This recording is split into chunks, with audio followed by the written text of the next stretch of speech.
Years ago, I interviewed Fluffy Pony, and I said to him, there are Bitcoin maxis, and then there are Bitcoin maxis, but Monero's okay. We seem to have that with NFTs as well. Some Bitcoiners are like, they're cool with it, it's okay. Some people are like, it's fucking gross. I feel a little bit in the middle, Steve. I feel like there's some cool stuff that can probably be done with them, but it's awash with lots of stupidity and endless different series of JPEGs, which I understand nothing about.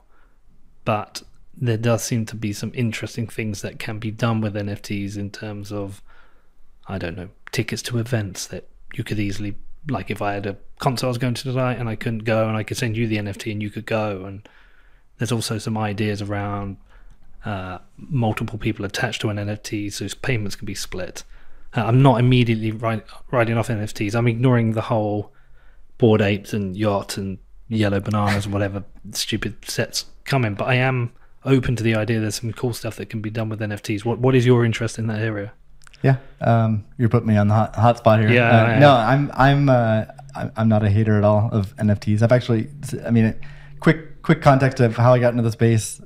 2013, I read the Bitcoin white paper, sort of got it to that degree, but didn't really get into the space yet. Fast forward 4 years to 2017, I'd already quit Google, didn't have a job, so I had a lot of time on my hands.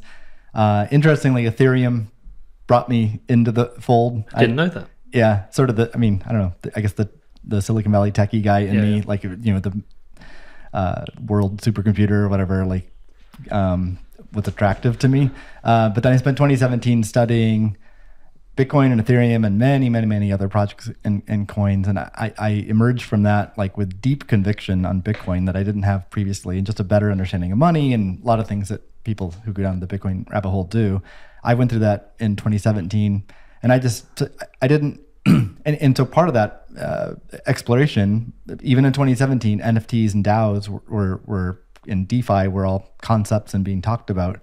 I think all of them, and also including like giving users their data back, which I guess maybe is part of one of the Web3 themes. So instead of storing it with Google and big cloud companies, you control your data. I agree I think they're all interesting concepts, and I think people's lives would be better in the future if they all come to fruition and actually can be realized. So that's never changed. I just personally focused on Bitcoin because I thought that was like by far the most impactful thing compared to any of these other cryptocurrency projects, like 1,000x more important for the world. And I'm very driven by making Bitcoin a great currency people can use. If I completely believe in the store value narrative, digital gold. But if that's all I believed in, I would just be an investor and then move on and work on other things in my life. But I think actually delivering peer-to-peer money, as stated in the original white paper, I'm driven by that. So I'm really excited to have this opportunity at Spiral and Block, because that's consistent with what the organization believes as well. So I think NFTs are interesting. I'm mainly skeptical about a lot of the underlying platforms supporting them. I also have a question: how much decentralization is really needed for NFTs? Most NFTs are tied to some kind of real world concept, either be it something physical like real estate or copyright or some legal concept we have. So it's not this like Bitcoin's beautiful because it's fully described within the protocol and doesn't need to be tied to anything in the real world, where NFTs often do. So I kind of feel like a less decentralized solution would be better for NFTs.